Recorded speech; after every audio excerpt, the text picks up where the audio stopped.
Game changer रहस्यमय bowling गोटे over दुई दुईटी बोल्ड।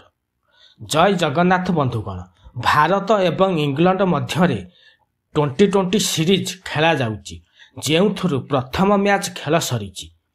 यही प्रथम 2020 मैच रे एमिति जने बोलर रहस्यमय बोलिंग करी गोटे ओभर रे दुई जन खेलाड़ी बोल्ड आउट करी पूरा खेल को चेंज करी देइथले।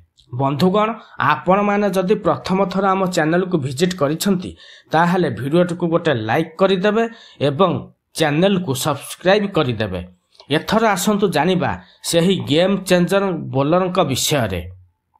भारत एवं इंग्लैंड मध्य 5टी मैच विशिष्ट 2020 सीरीज खेला जाउची। प्रथम 2020 मैच कोलकाता रे खेला जाउथला। यही मैच रे भारत दल टॉस जीति प्रथमे बोलिंग करिया पई निष्पत्ति नेला परे इंग्लैंड दल बैटिंग करिया पई आसीथला। भारत दलर द्रुत बोलर अर्शदीप सिंह इंग्लैंड दलर 2टी विकेट अख्तियार करथिले। एहा परे बोलिंग करिया पई आसीथले वरुण चक्रवर्ती। वरुण चक्रवर्ती तांको ओभर रे इंग्लैंड दलर 2 जन खेलाड़ी को बोल्ड करी पूरा खेल को चेंज कर देइथले।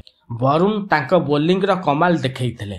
वरुण तांको द्वितीय ओभर रे रहस्यमय बोलिंग करिथिले, जेउथिरे 2 जन खेलाड़ी बोल्ड होइथिले। प्रथम रे हैरी ब्रूक आउ तापरे लियाम लिविंगस्टोन बोल्ड होई पैभिलियन फेरिथिले। वरुण का यही रहस्यमय बोलिंग को सही 2 जन खेलाड़ी बुझी पारि नथिले, जहा फल रे आउट होइथिले।